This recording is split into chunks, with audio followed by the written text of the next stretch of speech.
इसका मतलब ये नहीं कि हर वो इंसान जो सफल है, खुश है, सुखी है, वो रेकी हीलिंग ही प्रैक्टिस करे।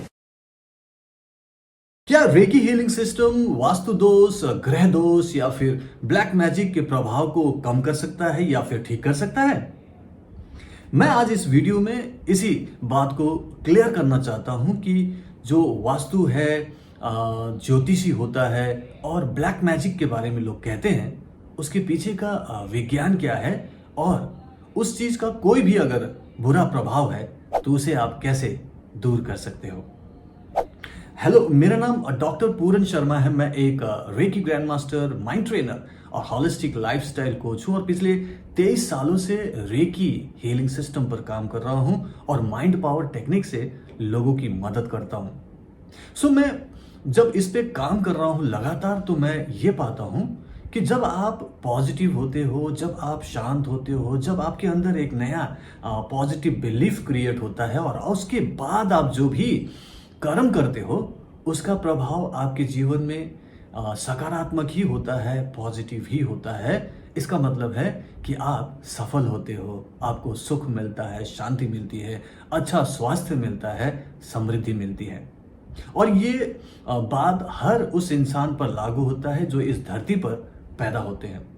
इसका मतलब ये नहीं कि हर वो इंसान जो सफल है, खुश है, सुखी है, वो रेकी हीलिंग ही प्रैक्टिस करे। लेकिन मेरे अपने अनुभव में पिछले 23 सालों में ये देखा है कि अगर आप रेकी हीलिंग सिस्टम को प्रैक्टिस करते हैं लगातार, तो आप पॉजिटिव होते हैं, शांत होते हैं और फिर आपके आसपास का वातावरण भी पॉजिटिव होता है, जिससे ये जो वास्तु का या फिर ज्योतिषी का या फिर किसी ब्लैक मैजिक का कोई प्रभाव है अगर भी, तो उसका प्रभाव कम होता है, धीरे धीरे समाप्त होता है और फिर आपको कोई फर्क नहीं पड़ता। सबसे पहले इस बात को जानते हैं कि ये जो वास्तु शास्त्र है वो किस बिना पर काम करता है।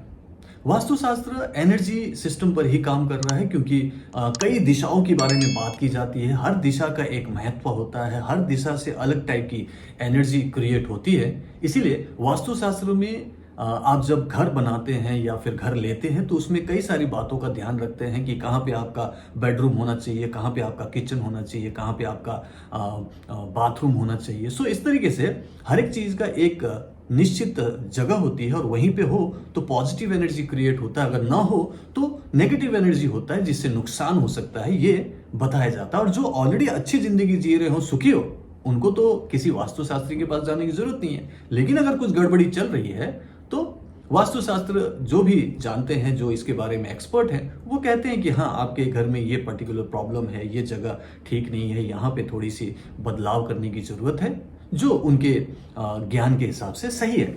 लेकिन मैंने अपने एक्सपीरियंस में, अपने अनुभव में ये पाया है कि जिस घर में मैं पला बड़ा हूँ, जो मेरे पैतृक घर है, और वहाँ पे मैंने देखा कि ऐसा कुछ भी प्रभाव वहाँ नहीं पड़ रहा था। इसके बावजूद भी कि मेरा जो घर था, जो मेरा बागडोगरा दार्जिलिंग एरिया में मेरा घर था, 1982 से लेकर 1996 तक मैं उसमें 24 घंटे रहा हूँ। तो उस घर में वास्तु का दोष पहले से ही था, सभी को नॉलेज था कि ये गलत जगह पर घर बना हुआ है, क्योंकि जो हमारा घर था वो घर ठीक सामने हाईवे के ठीक नीचे था और हाईवे से डायरेक्टली एक रोड आता था जो हमारे घर पर टकराता था और वहां से दो रास्ते निकलते थे। मतलब ये तिरहा था, मतलब तीन रास्ते के बीच में मेरा घर था, जो कि वास्तुशास्त्र के हिसाब से बहुत ही गलत था। और प्लस वहां पे एक और प्रॉब्लम थी कि जिस जगह पे घर बनी थी वहां पे कभी 20, 30, 40 साल पहले नदी गुजरती थी और वहां पे एक शमशान घाट था और वहां पे लाशें जलाई जाती थी। और ऐसी जगह पर हमारा घर बना था, तो ऐसा कहा जा रहा था, माना जा रहा था कि नकारात्मक ऊर्जा बहुत हो सकती है। और वहां पे कई सारी मान्यता थी, किसी को भूत प्रेत दिखाई दे रहा है, किसी को चुड़ैल नजर आ रहा है, ऐसी उस जगह पर मान्यताएं थी, लोग मानते थे और ऐसा उन्हें दिखता भी था, ऐसा उन्हें एहसास होता था। मतलब वहां पे नकारात्मक ऊर्जा होने का बहुत ज्यादा संभावना थी।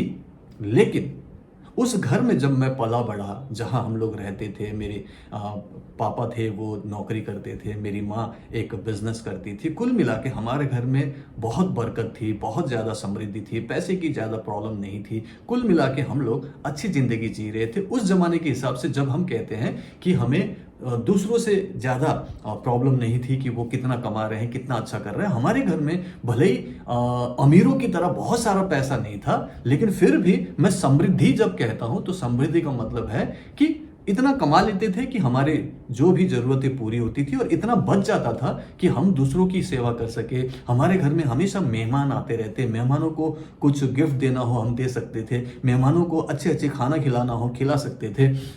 हमारे घर में रात के 12 बजे भी कोई मेहमान आ जाए तो 2 लोगों के लिए खाना हमेशा बचा होता था। मतलब कुल मिला के हम एक अच्छी ज़िंदगी जी रहे थे, जहाँ पे हम खुद भी अपनी ज़रूरतें पूरी कर रहे थे और दूसरों की भी मदद कर सकते थे। मतलब हम लोग दूसरों को देना, दान करना, उस पे ज़्यादा विश्वास करते थे, जो मेरी माँ ने मुझे सिखाया था। तो हम लोग ये काम करते रहते थे, पॉजिटिव एनर्जी के साथ रहते, हमेशा अच्छा सोचते, अच्छे बिलीव के साथ हम अच्छे कर्म करते थे, तो उसका प्रभाव अच्छा ही पड़ रहा था। दूसरी बात, मेरी माँ बहुत ही धार्मिक थी और वो पूजा पाठ वगैरह में बहुत विश्वास करती थी। सुबह शाम जब भी उनको टाइम मिलता पूजा पाठ करते, जब भी उनको मौका मिलता पंडित जी को बुला के घर में कुछ भी अनुष्ठान करवाते, सत्यनारायण की कथा करवाते, नवग्रह की पूजा करवाते। मतलब कुछ ना कुछ पूजा पाठ होता है जिससे पॉजिटिव एनर्जी क्रिएट होता है। ये सबको पता है, ये एक विज्ञान है। तो जो भी आप प्रार्थना करते हो, अच्छी अच्छी कुछ कर्म कांड करते हो पॉजिटिव एनर्जी के लिए, कुछ भी आप करते हो, वो आपकी लाइफ में पॉजिटिविटी ही लेके आता है। इसीलिए वो जो वास्तुशास्त्र का हमारे अंदर, हमारे घर में जो भी नेगेटिव प्रभाव पड़ना था, वो तब तक प्रभाव नहीं दे रहा था जब तक उस घर में रहने वाले, जैसे मैं हूँ, मेरे भाई बहन थे, मेरे माँ बाप थे, पॉजिटिव हैं। क्योंकि हम लोग पॉजिटिव एक्ट करते हैं, पॉजिटिव बिलीफ रखते हैं, ऊपर वाले पे भरोसा करते हैं और फिर उसका कोई प्रभाव नहीं पड़ा। तो ये तो मैंने एग्जाम्पल दिया कि भाई हमारे घर में वास्तुशास्त्र का फिलहाल कोई प्रॉब्लम नहीं हो रही थी।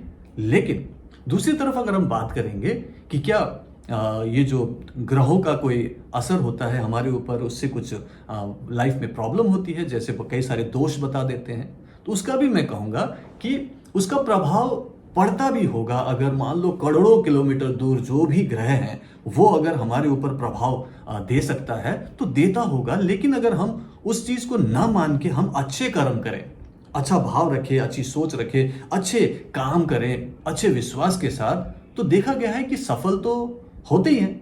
मान के चलिए कि जो जिसको नवग्रह के बारे में नहीं पता, ज्योतिषी के बारे में नहीं पता, जैसे विश्व के किसी भी कोने में कोई इंसान हो, अगर वो सफल है तो उसकी लाइफ में क्या ऐसा नहीं हो सकता कि कोई ग्रह का कोई ना कोई असर हो? क्योंकि नवग्रह में कोई ना कोई ग्रह तो उनके ऊपर असर डाल रहा होगा, क्योंकि किसी न किसी नक्षत्र में तो वो पैदा हुए होंगे। तो वहां पे बृहस्पति का भी होगा, कुछ शनि का भी असर होगा, शुक्र का भी असर होगा। लेकिन जब उसको पता ही नहीं उसके बारे में, तो वो उसके बारे में चिंता नहीं करता और सिर्फ अपने कर्म सही कर रहा है, अच्छा काम कर रहा है और आगे बढ़ने की लालसा रखता है, तो वो सफल इंसान है।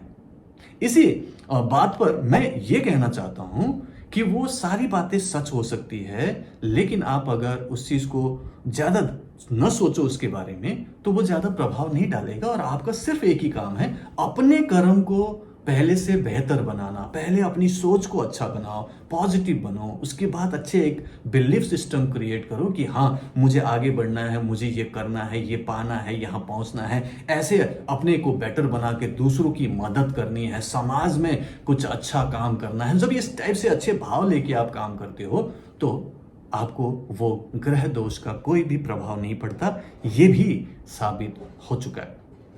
इसी तरीके से जब मैं ब्लैक मैजिक की बात करूंगा, बहुत सारे लोग डरते हैं, ब्लैक मैजिक कर दिया है, कोई कहता है मुझ पर ब्लैक मैजिक किया है, कोई बोलता है मेरे पति पर, मेरी पत्नी पर, कोई बोलता है इस पे वशीकरण हुआ है, किसी ने कुछ खिला दिया है।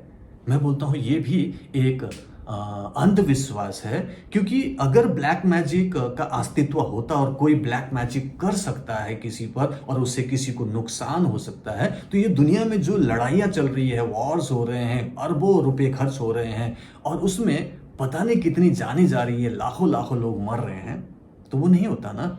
एक जादूगर को या फिर 10 जादूगर को 10 तांत्रिकों को बिठा दिया जाता जो बहुत अच्छा काला जादू करता और वही देशों की प्रॉब्लम और ये जो लड़ाइयाँ खत्म कर देता, अगर ऐसा होता। लेकिन ऐसा नहीं है। दूसरी तरफ जो भी देखा गया है काला जादू पे विश्वास करने वाले देखे गए हैं कि निचले दर्जे के लोग होते हैं, या तो पुअर पीपल होते हैं, या तो लोअर मिडिल क्लास या मिडिल क्लास तक मैक्सिमम होता है। उससे ऊपर अगर आप रिच पीपल और एलिट पीपल की उस क्लास में जाएंगे, हायर क्लास में जाएंगे तो वहां पे इसका कोई अस्तित्व नहीं है। वो लोग अच्छे कर्म पे विश्वास करते हैं, पॉजिटिविटी पे विश्वास करते हैं और फिर आगे बढ़ते हैं और उनको कोई असर नहीं होता।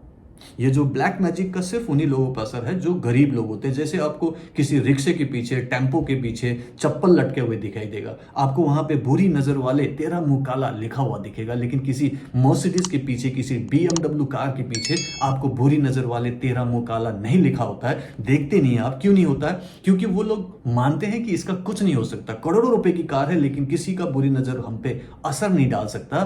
वो ऐसा विश्वास करते हैं और अपना कर्म सही करते हैं तो वो सक्सेसफुल होते हैं।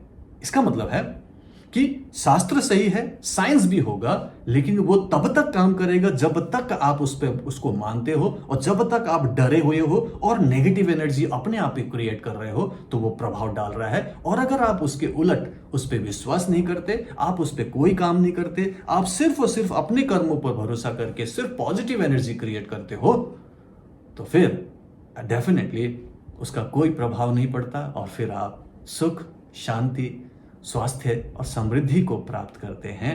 और रेकी हीलिंग सिस्टम प्लस में जो रेकी एंड माइंड पावर सिखाता हूँ वो यही पॉजिटिव एनर्जी क्रिएट करने के लिए ही काम करता है। और मेरे 99.99% RMP स्टूडेंट्स ये चीज़ को मानते हैं कि वो पॉजिटिव हो रहे हैं, शांत हो रहे हैं, उनके अंदर एक नई काइंड ऑफ बिलीफ सिस्टम पैदा होता है, एक आशा की किरण जागती है। और डेली बेसिस पर जब मैं उनको अच्छे कर्म करवाता हूँ तो फिर अच्छे कर्म ही बनते हैं, फल भी अच्छे आते हैं। तो कोई भी दोषों का प्रभाव मेरे recce and mind power students पर नहीं पड़ रहा है। ये मैंने अपने 23 साल के अनुभव में पाया है। पिछले 12 सालों से 25,000 से ज़्यादा स्टूडेंट्स को मैंने आरंभ पे सिखाया और पाया है कि उनको उनकी लाइफ की प्रॉब्लम को सॉल्व करने में आसानी होती है और फिर वो अपने जीवन को सुखी बना पाते हैं।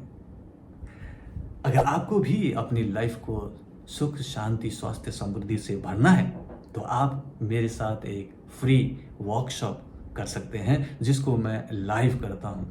और इसको ज्वाइन करना बिल्कुल फ्री है। नीचे दिए गए लिंक पर अगर आप क्लिक करेंगे तो आप मेरे व्हाट्सएप ग्रुप पर पहुंचेंगे और फिर वहां से मैं आपको उस वर्कशॉप के लिए इनवाइट करूंगा और आप उसे आराम से बैठकर घर पे सीख सकते हैं। 2 घंटे का पूरा डेमो कि कैसे आप उस पॉजिटिव एनर्जी को क्रिएट कर सकते हो, अपने आप को शांत बना सकते हो, अपने चारों तरफ के ऑरा को लव, मैग्नेटिज्म से भरकर बहुत ही पॉजिटिव एनर्जी दूसरों के लिए भी क्रिएट कर सकते हो, हैप्पीनेस ला सकते हो। तो अगर आपको वो करना हो तो मुझे ज़रूर ज्वाइन कीजिएगा। बाकी आपको ये वीडियो पसंद आया हो तो इसे लाइक एंड शेयर कीजिएगा। और अगर आपने मेरा ये चैनल सब्सक्राइब नहीं किया तो कृपा करके शायद इसको सब्सक्राइब भी ज़रूर कर लीजिएगा। सो मैं आपको अगली वीडियो मिलता हूँ। Keep healing, keep smiling, reiki bless you.